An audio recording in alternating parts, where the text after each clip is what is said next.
Are Sundays only a little bit relaxing because you're mentally preparing for your work week? Maybe the question you should be asking yourself is it time for you to retire? We asked ourselves that a lot recently. For sure. I've spent several months going over it, and we have made a decision. Yeah, I'm going to retire on May 2nd. And one of the ways I got to that decision is I was able to answer yes to these 6 questions. So can you? So let's start with question number 1. Do you wish you had more time for your family and friends? Yes. Okay. Yeah, I think most people probably do say yes. But when you get to be of retirement age, are you still missing events that you wish you could be at? Right. And I mean, I think for us over the years that we've been married, that's kind of been a common theme. Like a lot of times our time away or with family is only on the weekends because one of us or both of us had to be back to work on Monday morning. And so I always felt like maybe we've been missing out on activities. We've been missing out on time with the grandkids, with our children. Or And with friends yeah, even? Or absolutely. people that are already retired, Fridays and Saturdays don't really mean much to them. That can be any night of the week that you can go do something fun and not have to worry about dragging yourself out of bed the next morning. Right. So it's not only big stuff. I mean, just little stuff that you've had to say no to over the years, like, a granddaughter's dance recital or something that might be on a Tuesday afternoon. For sure. And with us, our kids are scattered in 4 different areas. So that kind of makes it a little challenging as well. And then there are some maybe bigger things or moments that as parents or grandparents you want to be at. Maybe one of your kids is getting ready to move or something like that, and they could really use your help. Physical help, maybe, or maybe just help on where should I hang this picture. Hmm. That's great things to be able to do. And if you want to be able to do that, but you can't because you're working, maybe it's time to look at if you can retire. The second question is, would you be healthier if you weren't working? Now, I mean, I know that for us, we try really hard to be healthy, to stay healthy. She tries harder than me. That is true. But I think that definitely we have talked about that when Rich fully does retire in May, what are the things that we want to do to make ourselves healthier? Like, are we stressing out about work? Is your blood pressure elevated because you have to go to work and the job responsibilities are laying on you in a hard way? Yeah, and it's not just physical health, it's like your mental health. Are you like not able to focus on the stuff that should be important to you, like your family and friends, because you're mentally checked out all the time, but you're still checked into work, Right. right? And that leads to things like high blood pressure and being overly stressed out.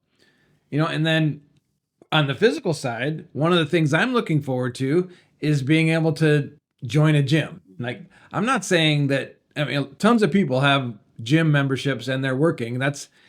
One doesn't preclude the other. But for me, I haven't been able to find what I have been successful at in the past and be able to do that on a daily basis and go to work. Right. So I'm looking forward to that. And so I think I'm actually going to get an opportunity to be even healthier, both physically and mentally, once I can focus on it and not have to think about work. Right. Mhm. If you answered yes to those 2 questions, then it's time for number 3. Is it impossible for you to work less? And I mean, some jobs out there give you the opportunity to back off a little bit, or maybe work part-time, or only work a couple days a week, or whatever, or kind of back out of your career, in a slow fashion. But I think those jobs are few and far between. Right. Yeah. I mean, in my situation, my circumstance, I am a nurse. And if you've watched some of our other videos in the past, you know that I kind of was forced into retirement, I guess I would say, last fall. But being a nurse, it has given me the opportunity to look at other avenues. And so I have backed away from working as much as I was before. And now I'm just kind of doing on an as needed basis for a company. Which so that has given me the opportunity to slowly kind of back away from what my career was. But a lot of careers don't allow that. So maybe if the answer is you can't or it's impossible for you to back away, then you do retire from that job. And if you just can't Not work. get your mind around it, yeah, you could do some sort of transitional work. It doesn't have to be something that's even related to the job that you've had that maybe has stressed you out or doesn't let you walk away from it at 5 o'clock or whatever it might be. But there's a lot of stories out there, and we've done some interviews of people that have done some transitional sort of work because it wasn't really possible for them to step away from their career, step away on a part-time basis. Right. Question number 4 basically is looking at, are you finding yourself putting things off? Like saying, I'm going to do all of that after I retire. Or is it creating a bucket list of some sort? There's another video that we watched where they said a bucket list is where dreams go to die, right? So, tomorrow is not guaranteed for any of us. I did a video recently with our friend and neighbor Pam, and her husband had a plan for their life. They were going to retire when they're 65 and get a lake house, and they were just going to, I think her words were, be that couple that sat on the porch and watch the world go by. And then Pam's husband passed away when they were only 57. So, or 56 even, I think. So it changed, right? And now, if you listen to her, and I'll link to the video that I did with her, she definitely wishes she wouldn't have waited or put that number in her head and made that her goal. She wished she would have stepped away earlier so they could have done some of the things together that they had on their bucket list. Yeah. And what's that saying that someday is not a day of the week? We always say to ourselves, yeah, someday. There's 7 days in the week and someday isn't one of them. That's So, right. in that you hear this a lot, I'm just going to work one more year, right? And one more year is just a huge gamble. Like it's a risk you're taking with your time and with the time that you should be or could be spending with those that you care about, doing the things that you care about. Doing all those things that you've talked about doing and never have. Right. So if you're putting things off for that day in the future where you don't have a job, maybe that day should be tomorrow. Right. All right. So if you've answered with 4 yeses so far, you're entering the home stretch here. And now one of the biggest things we hear is people are like, I don't know what I'm going to do with myself if I retire. I just did a video. The last video I did was I talked to some other leaders in my company, and most of their reasons for staying were because that's all they know is work. Right. Yeah. And I mean, it's kind of crazy because that has always been a concern of mine is, what am I going to do? I like to stay busy. I like to move. I like to be going, going, going. Rich is kind of more of a laid back, casual, whatever, goes with the flow. So I've always been concerned about, what am I going to do when I'm not going to work? And then again, as I said earlier, I kind of had that forced early retirement last fall. And shockingly enough, I am busy like all the time. There's not been a ton of downtime. It's very interesting to me how I have filled my time with being able to volunteer more, being able to go and play pickleball with my friends, just getting out there and doing a lot of those things that I was always like, someday I'm going to do. Well, now I've been able to. So I'm super excited for Rich to go ahead and get retired here coming up so he can experience that same thing. I think one of the keys to that is planning for what you're going to do in retirement while you're still working. Yeah. Like, don't wait until you're retired to then go out and try to play golf, Right. or to pick up a pickleball paddle or volunteer, or at least get the process started to be able to volunteer, right? Do all those things while you're still working. Find out what you like and what you don't like. Because, the problem, and I think especially people that retire and then go back to work, is because if you retire with no plan, Right. boredom sets in pretty quick. And then boredom becomes self-doubt about whether you should have retired. And all of a sudden you're like, oh, I got to go back to work. Right. Right. So those people that get out of their career and they've got stuff to get into, those are the ones that say it was the best decision I ever made. And they smile when they get up at whatever time they want and go do whatever they want every day. Mm-hmm. All right, so hopefully you're 5 yeses in, or maybe you're 5 yeses in. So now the big one, number 6. Can you actually retire? And this is the one I think probably trips up most people. So basically, is this, can you afford to retire?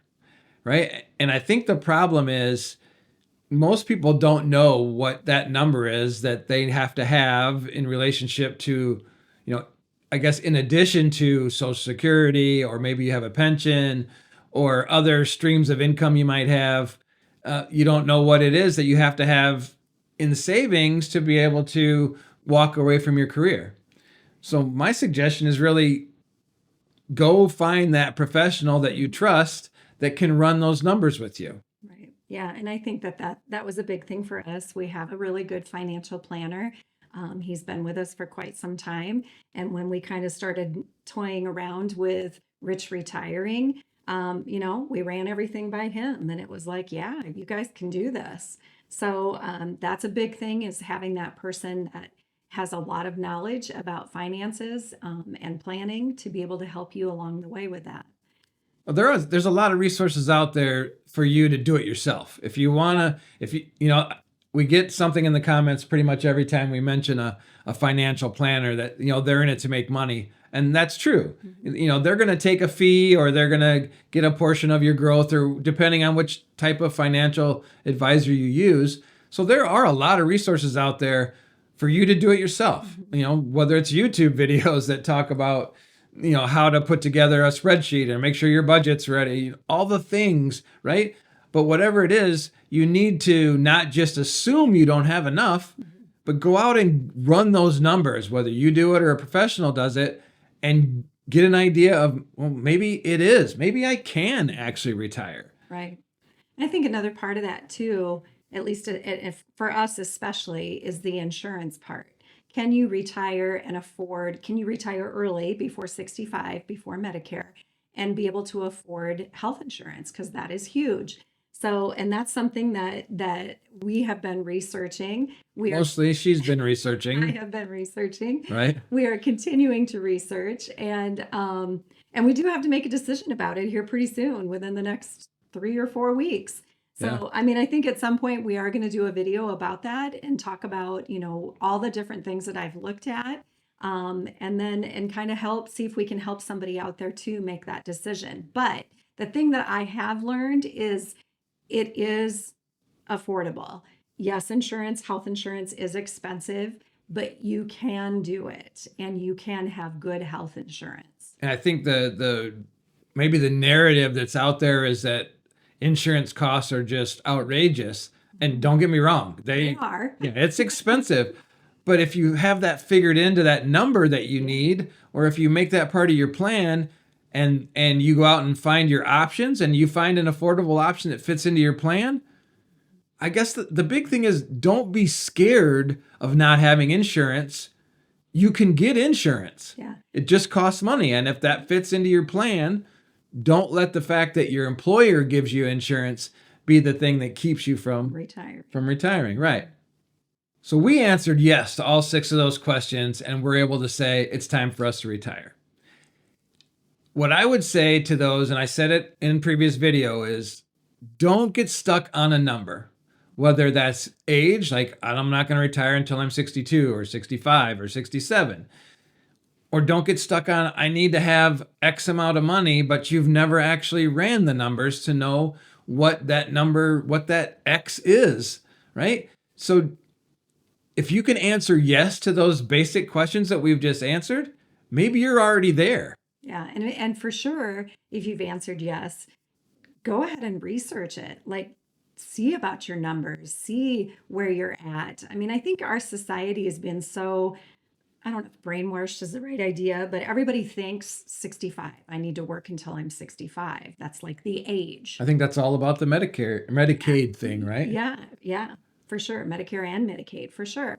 But it doesn't have to be that number. And same way, I think we have kind of a number in our head that we financially have to have in the bank or in our investments in order to retire. And maybe that's not really what we need. Yeah, so I guess the message is, do the things you've been waiting to do while you still can do them. Health is something that you can't predict, right? Don't let fear of the unknown of retirement keep you from retiring because, again, tomorrow's not guaranteed. You don't know what tomorrow holds. And it's the better choice is to answer yes to those 6 questions, be sure about your answers, and then move into the next phase. A while back, we did a video on the 5 things you should quit doing at this stage of your life in order to find more joy. If you want to watch that video, it's right here. We really appreciate you watching and supporting our channel. We hope you enjoyed this video. God bless.